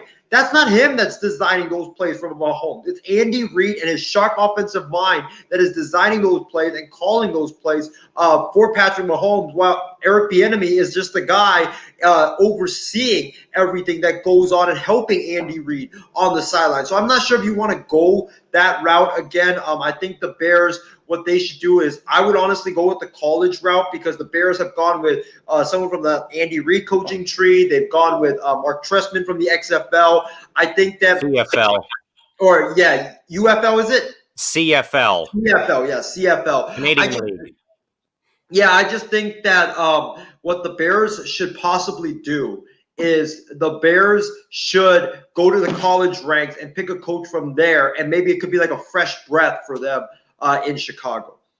Again, all fine and dandy, but until the ownership group actually wants to put the right foot forward and spend the money, it's not going to change, sadly. And also, Isaac agrees. Bieniemy is the next Adam Gase? Possibly. We'll see how things go. But again, the Bears right now in talks, perhaps, of a new head coach that could include Pat Fitzgerald, the head coach of Northwestern. Mr. Mathis, back over to you. James Gonzalez makes a good point, because most of the time when offensive coordinators and defensive coordinators take coaching jobs, it doesn't pan out for them. They just can't take on a huge role as a head coach. It's different to coach an entire team as opposed to just being specialized to handle the defensive assignments or the offensive assignments. So it's a huge challenge when you take on a head coaching job. And it's totally different from being an offensive coordinator, a defensive coordinator, or even a special teams coach.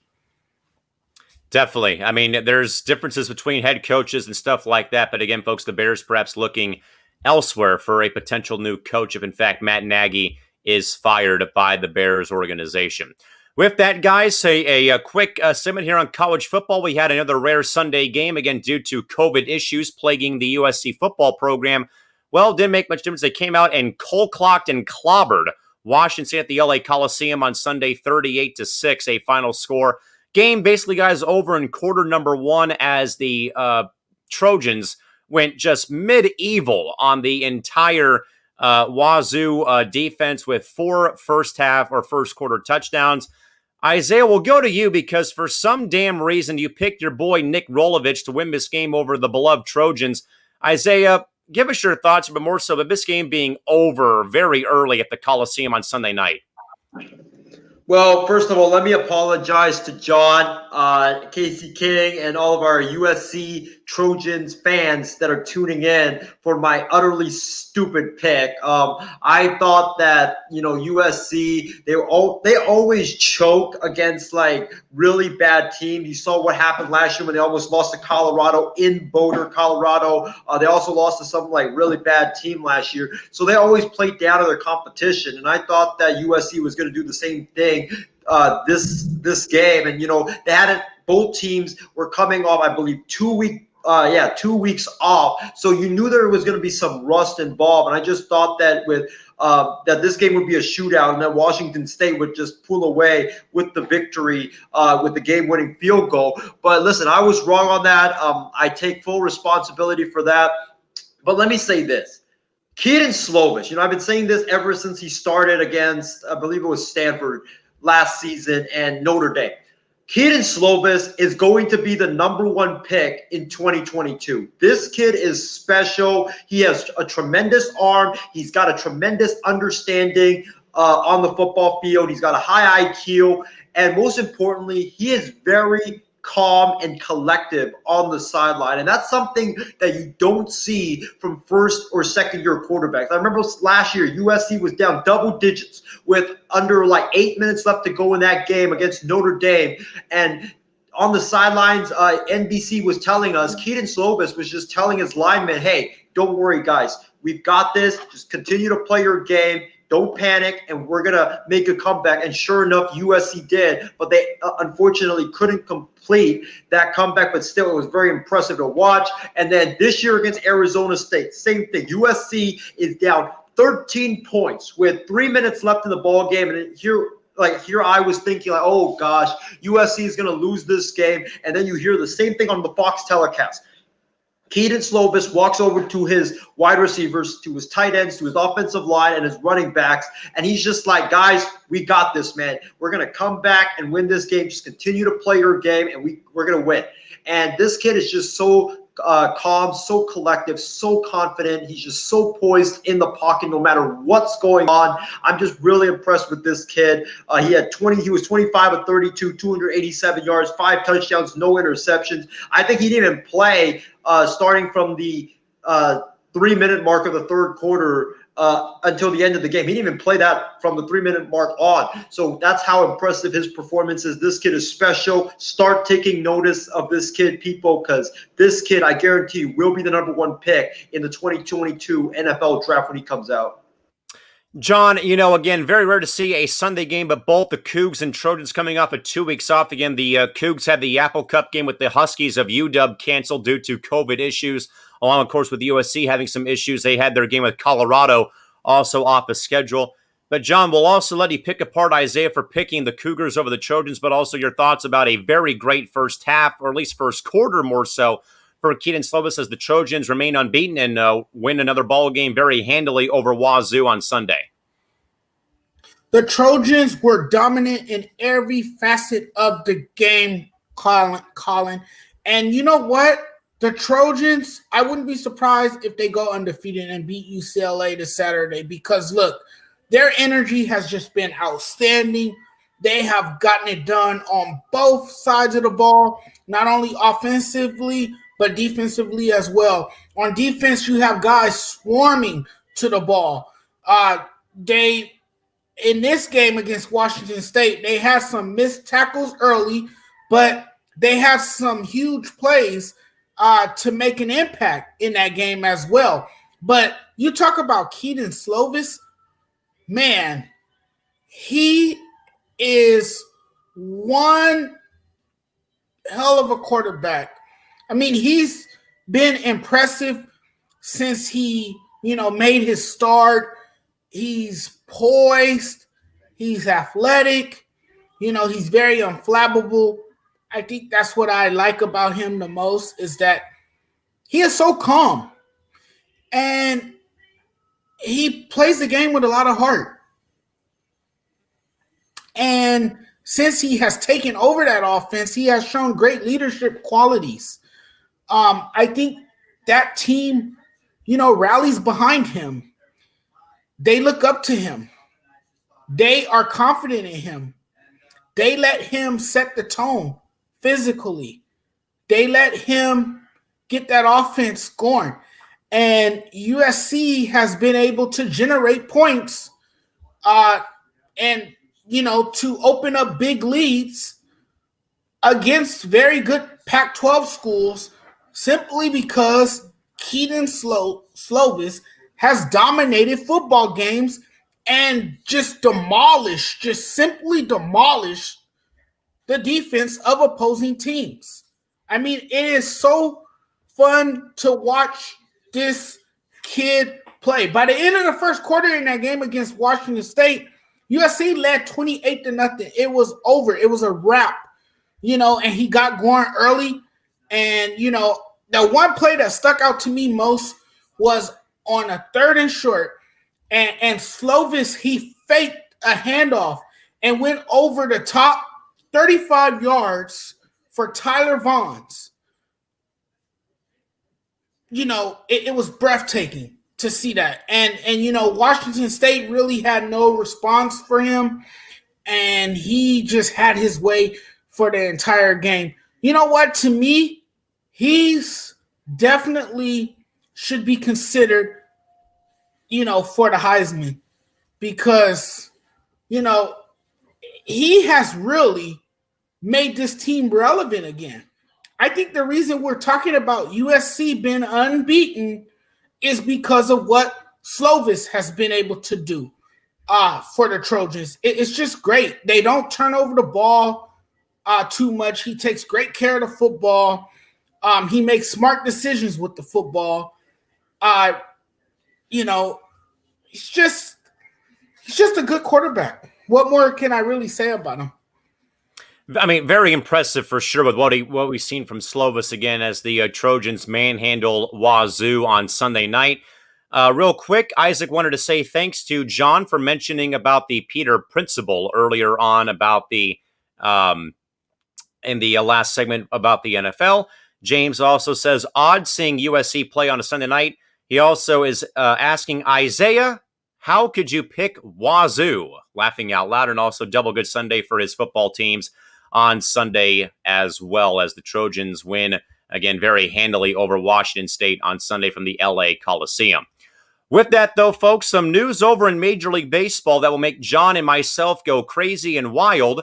There, folks, is per reports from Ken Rosenthal, no talk of a universal DH coming to Major League Baseball for the 2021 season, which means that John and I can enjoy the pitchers batting in the number 9 spot once again and enjoy bunts and small ball play coming back in Major League Baseball as soon as next season. Again, that is per Fox Sports' Ken Rosenthal, also the Athletics' Ken Rosenthal as well. John, of course, this past baseball season sees your Dodgers win for the first time in 32 years, but also one thing else, though, a different brand of baseball that fans are not accustomed to, more so with some rules from spring training in regards to the DH actually hitting universally in both the AL and NL. Obviously, the divisional only play of playing the NL West, AL West, or whatever division that your favorite ball club's in, 60-game seasons and all that other stuff going on.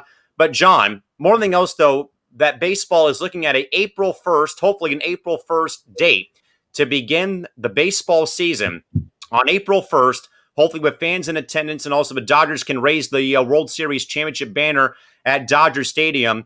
But also, John, the return of pitchers hitting again in the National League, man. I am excited to see this come to fruition. John, your thoughts about the universal DH not likely to come back in 2021 per Ken Rosenthal on Monday? Well, that's the way baseball's been for years, right? You've always seen the pitcher bat in the National League, but in the American League, you'll see a DH come up and bat. I mean, you don't really want to change the game too much. That's been the game for so many years. If we go back to things being normal, that's the way it's going to be because that's how baseball is played in the National League. And in the American League, they utilize a DH. We only saw it like that because it was a short season, an abbreviated season in the middle of a pandemic year. So the rules they kind of bent the rules a little bit, changed things up, which I was okay with. Now you go back to the old way of playing baseball, and I like it. And Callan, I know you like it too. Being a baseball fan, this is what we are accustomed to seeing. We've been watching this game for a very long time, and you and I both know it that way. Watching the National League, we both know that the pitchers bat in the National League. And you know what? Some of the pitchers are amazing hitters as well. They can really smack the ball over the fence. Kershaw's even hit a home run before. There's pitchers that can actually help their own cause and hit home runs. And it's fun to see sometimes pitchers swing the bat. The only thing you fear is a pitcher getting beamed by a baseball. That's the only scary part. But it's fun to watch the pitchers take BP or, come up to the plate and take a swing. It's nice to see. The American League is going to go back to DHing. The only thing about it, going back to the normal way, is that if the Dodgers wanted to, get more creative and platoon players, and move them around and everything, that makes it more difficult because now the pitcher will be, hitting the ball. So, now Dave Roberts, is going to have to find a more creative way to juggle his lineup if he wanted to, because now there won't be a DH in the National League. Very fair points. And again, Isaiah, I know that, of course, you're a AL baseball fan with you rooting for the A's, working for the A's at the Coliseum. And, of course, you've been accustomed, though, your entire life, basically, to seeing games with the DH rule in effect, where John and I are both NL fans, and we're so used to seeing the pitcher, who's an actual position on the field, have to hit for himself as he does play the field. But also more so is a thing that I think I know that's missing from baseball, Isaiah, is small ball, bunting guys over, getting them over into scoring position, sack flies, stuff like that is all gone by the wayside. It's all about hitting home runs or striking out to end ball games. And it's all baseball is at this rate, though. I think, though, for a sense of normalcy and for an entire season, I think it was inevitable that we would see baseball go back to, the old ways of, pitchers have to hit in the National League, obviously DH back in the AL. Isaiah, your thoughts more so about this decision made by baseball to, again, go back to the old school way and, again, have pitchers hit in the National League, and also as well keep the DH rule only in AL ballparks? Isaiah, you're muted. I love this decision by baseball. And believe it or not, guys, even though I am an AL fan, I honestly hate the AL style of play. I really do, because the AL is all about home runs or strikeouts, and I just think that part or that play or that playing style is just it's terrible. I really like the NL style of play where you have a runner at second and third, and you just butt him over, or you either hit a sac fly you have a runner at first and second, you butt him to second and third, and then the next guy, gets them in with a sac fly. Those are called easy runs. And I've been emphasizing this with the A's for years, but they never listened to me. The Oakland A's should have won at least 15 more games had they played small ball. There were so many instances where I was screaming at the TV, you don't need a home run. You don't need a double in this situation. All you have to do is get a sac fly, get the ball in the air, or put the ball in play, and you get an easy run home. So, I like this rule for the National League. I'm glad that they're keeping it, because, listen, I like seeing the pitchers bat, because it makes small ball happen in baseball. And also I like the pitchers batting, because it really gives us a lot of funny moments, to dwell on, like the Bartolo Colon, him swinging and his helmet completely flies off. Or him hitting a home run against the Padres. Yeah, or a pitcher hits a home run. Yeah, exactly, Callan. But the only bad part about this decision is I feel for guys right now in the free agent market that are really good with the bat, but are not that good with the glove, and they need to be at the DH to have some value. Guys like Marcell Ozuna, guys like Nelson Cruz, and they're going to be limited to only 15 jobs this season instead of the full 30. I know, of course, that baseball has been stuck in the mud the past several years, if not longer, because of issues on and off the field and stuff like that. However, though, this might be, I wouldn't say the most controversial, but definitely one, though, I think that is good debate, though, or good banter, good debate to have if you have baseball fans like, for example, me, John, and Isaiah, and they get perhaps three different opinions, or you get three agreeing opinions. But I think more so with me, National League baseball fan, you're accustomed to one set of rules. And yes, I think that John and I would agree, though, that we're Padre and Dodger fans, that seeing the DH in the National League, it did do its job for the season, but we wouldn't want it for a full season. I know for sure I wouldn't want to see, the DH rule for the entire time in the National League, because, again, you're taking away, though, strategy. And we're trying to make this more about guys hitting home runs and grand slams in 4 straight games and stuff like that, as the Padres did against the Rangers this year. But that you're missing out, though, on situational opportunities for either a pinch hitter late in crunch time. You have to get a guy over from second base to third, or stay out of a double play somewhere, with either a bunt, a safety squeeze, a suicide squeeze, a drag bunt, or a bunt with the infield back and no one's expecting it, or a bunt with 2 strikes. And more so, the little things in baseball are dying, and they've been dying, in my mind, very slow, painful deaths for the past 10 years in my mind, maybe longer, with how we've seen more reliance on analytics, more managers relying on launch angle and hitting home runs, and it's all about, home run or strikeout.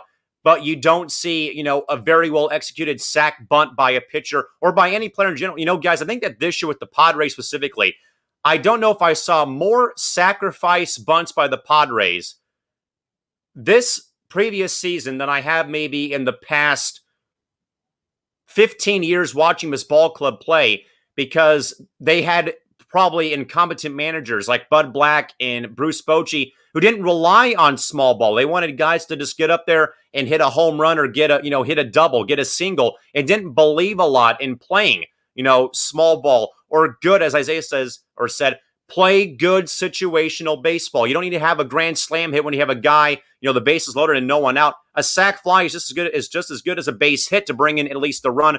So I'm in full agreement here about that. But also, I do know though, guys, that the one major concern though that's been brewing for maybe the past 10 years, maybe as well, is pitchers getting injured while at the plate. Now, while it may give Isaiah something to laugh at, we've seen some very severe injuries. Adam Wainwright had a very rough ankle injury suffered in Milwaukee with the Cardinals when he was batting. Obviously, pitchers getting hit by pitch or pulling an oblique, straining their elbow, or getting injured.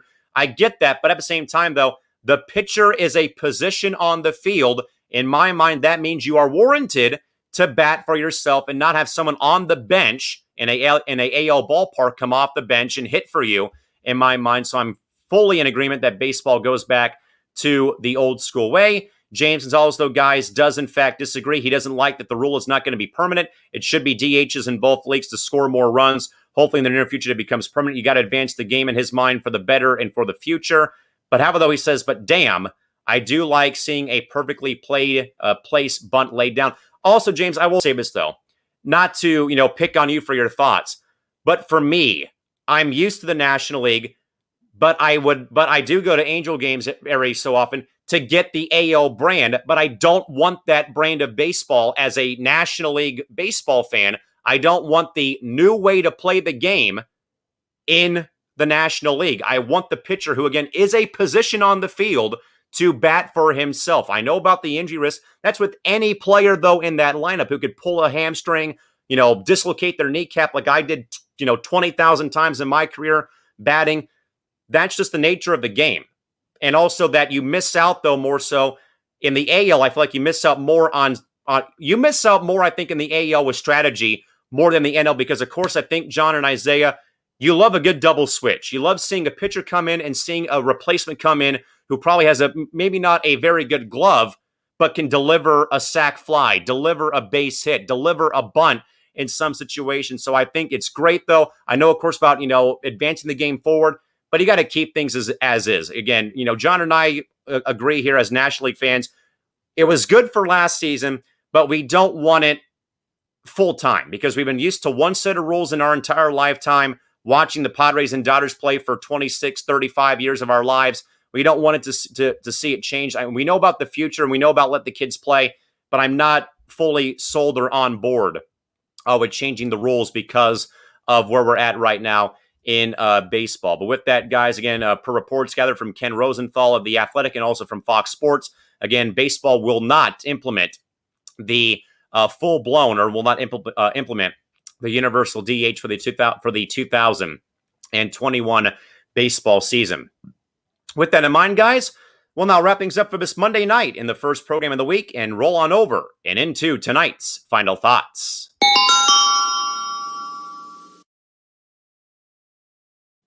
All right, fellas, the Cows are coming home on this Monday. We will go first to John for your final thoughts for tonight's program. Mr. Mathis, what do you got lined up for us, sir? Hey, first of all, I would like to thank our viewers for tuning in tonight. It was a great show. We appreciate you all. You know what? It's a pleasure to have you guys here. This show does not work without you guys, so I want to thank you guys again for making this possible. Today, I'm rocking a very creative graphic tee. It says Kick Story like Toy Story, and it has Woody holding the Air Jordan 3, as you guys can see, with the shoebox and the little phone that appeared in Toy Story 4, and he's like sitting on like a bench or something with toy box around him. So that's the graphic tee for today. Wednesday, I'll most likely have another one.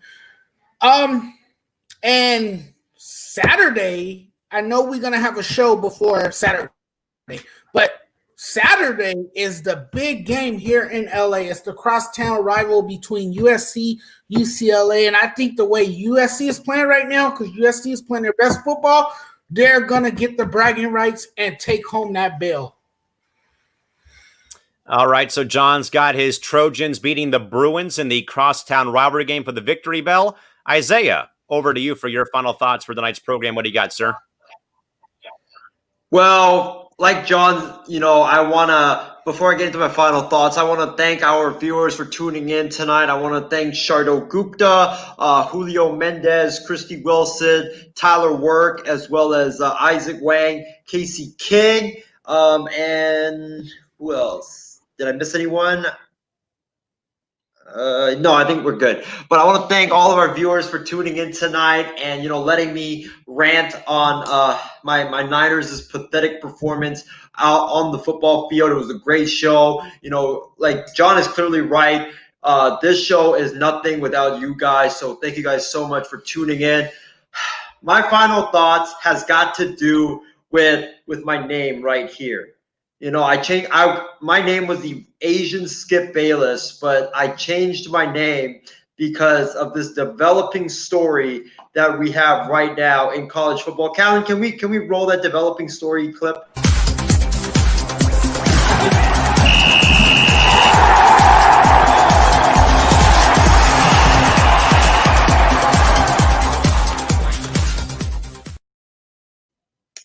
Ladies and gentlemen, so we have talked many times on this program and also various programs here on the network about Jim Harbaugh and Michigan and why he needs to go. Well, a couple minutes ago, I just found a tweet on Twitter from a Michigan insider that is, knows everything that's going on inside the program. And he says Michigan has offered Jim Harbaugh a contract extension, a multi-year contract extension that would pay him less money but would give him more incentive. So it looks like, and Callan, I think you should put the three-way screen up so we can get everybody's reaction, but it looks like Jim Harbaugh is not getting fired in Michigan anytime soon. He will be at Michigan for the foreseeable future. Carry on with your final thoughts now. What do you got? That's my final thoughts right there. Jim Harbaugh should be fired. I think that this is a mistake. And Michigan, what are you doing, man? If you really want to try to catch Ohio State, let this man go. It's been 7 years. He hasn't done anything. He hasn't developed any quarterbacks. Let him go. Move on. What the heck are you doing giving him an extension? And all the viewers agree with Isaiah. Christy Wilson with the shocked and mind-blown explosion. And also James says, say what? Yeah, that's how we're all feeling. With Michigan that, folks. hasn't had a decent coach since Lloyd Carr. Probably, I would agree. Brady Hoke, notably another one as well. But with that, guys, of course, final thoughts. Again, thanks to all the viewers for joining us. As you folks see, scrolling across your timeline or scrolling across your screen, Grant Cohn, the 49ers reporter for Sports Illustrated, folks, will join us on Wild Sports Talk on Thursday at 5:30 Pacific time. And John is, he's going to dance off the set again. I absolutely love this. But also, folks, as well, we have our results, though, folks, for day number 8. Of the network's 31 Days of Hot Takes Challenge. Again, folks, we asked you to vote for either my hot take saying that Kobe Bryant is better than Larry Bird all time for his career, or is it Ryan putting the Browns record on screen? As you see our names, folks, displayed every program when we're not having the message up, though, for the 31 Days of Hot Takes, though. We asked you again to vote, and in a squeaker, Oh, it's a ticker. Let me actually fix that for you folks real quick because we were showing that for you folks earlier. But in a squeaker, Callan defeats Ryan by a vote, 57.43%. So my hot take will move on to face Shri, saying that Tua Tagovailoa is Johnny Manziel 2.0 without the character issues at this time. And I don't even know where John Mathis. Did he go out the front door, Isaiah? I totally missed what was going on there. Yeah, I think he went out either the front door or the back door, but he's gone goodbye. But Callan, I was going to tell you this. You should start busting some moves too, because you just won. Yeah, big deal. I don't think I'm going to win this thing anyway, so we'll see how things go. But, okay, I'm going to have to go back and rewatch what happened because John went somewhere. We don't know if he went. I didn't see where he went. I don't know if it was through the front door or the side door, but that may have been probably, Isaiah, his greatest exit off of a program in recent memory. I totally agree. I mean, I got to say, put the one of him walking out and then shutting all the lights and leaving us all in the dark on his screen as one of them, because that was a classic sign-off goodbye. But again, folks, we'll come back tomorrow with you on Tuesday on the night shift at 10 o'clock Pacific time to bring you day number 9 and to kick off the second half of our bracket coming up on Tuesday. We finally got through the first one side, and we go to the other region, I guess. That tomorrow, folks, will feature Isaiah and John Alcorn. So if John can join us on the night shift on Tuesday, it will make this program that much better. If, in fact, it's Alcorn and Isaiah joining me on the night shift on Tuesday. But, folks, on Tuesday, you will vote for either Isaiah saying that Lonzo Ball is the 4th best point guard in the NBA and better than Kyrie Irving, up against John Alcorn and his woke rant. It was a rant that he had about the Cowboys that woke his mom, and we actually saw her pop up on screen for just a moment, but we are calling it John's woke rant. So with that, folks, I guess I'm the sole survivor of the group, or Isaiah comes back on screen finally. Again, we still, folks, don't know what happened to John, but we'll have to rewind the footage, though, and that will become probably an ultimate gift for our MI6 March Madness tournament, I think, Isaiah. Also, tune into tomorrow's show, because I guarantee you, if you guys think that John Alcorn's rant about the Cowboys was epic, watch his rant as we discuss the news that came out today that Texas is likely to keep Tom Herman. So we'll have a hurt Michigan fan and a hurt Longhorns fan and a depressed Chicago Bears fan on the night shift on Tuesday. But again, folks, with that in mind, as a reminder, everybody, we've got Grant Cohn, the 49ers reporter from SI, who, of course, folks, you saw us show his Mike McGlinchey tribute montage a couple of weeks ago. Grant will join us, folks, to talk all things Niners on Thursday afternoon at 5:30 p.m. And also, folks, as another reminder, coming up next Tuesday, December 15th, is the network's fantasy basketball draft being shown live at 5 o'clock Pacific time right here, much like our draft show for fantasy football and, of course, the NBA as well. But with that, folks, for Isaiah Leung, still joining me here on set, and wherever our friend John Mathis, we don't know, folks, where John went, but I'm sure that if John was here, he'd say goodnight as well. But with that, folks. He went to get a McRib. That's where he went. Oh, really? The McRib? Yikes. But with that, folks, for Isaiah Leung and for our now gone goodbye friend of Jonathan Mathis, yours truly, Callan McClurg, saying goodnight here from San Diego. We'll see you folks back here on Tuesday, back here on the night shift, folks, at 10 o'clock Pacific time in the evening. And, of course, folks, another back-to-back day of WST on Wednesday. And, again, Grant Cohn from SI to talk the Niners will join us on Thursday. And we'll have Isaiah lead the interview instead of me leading it on Thursday at 5:30 in the afternoon, folks. Until next time, have a good rest of your night. Take care, folks. Please stay safe and stay healthy. We see John. There's John right there. He went into hiding. He was hiding behind his door. John is officially, folks, becoming the MI6 Sports Network's hide-and-seek champion after the last several minutes, I think, with that in mind. But with that, folks, again, for Isaiah Leung, John Mathis, Callan McClurg saying goodnight from San Diego. And, of course, here on the MI6 Sports Network, folks, until Tuesday. Have a great rest of your night, folks. Take care. Please stay safe and stay healthy. Wave goodbye, everybody. Till next time, we'll see you back here on Tuesday. And, folks, good night and bye-bye. Isaiah loses again. Isaiah loses again. 10 games of losing. Isaiah loses again. Skull, skull, skull, skull. Skull, skull, skull, skull. Still keep on losing. Isaiah loses again. Isaiah loses again. Isaiah loses again. 10 games of losing, Isaiah loses again. He's worse than Stephen Wayne. He's worse than Stephen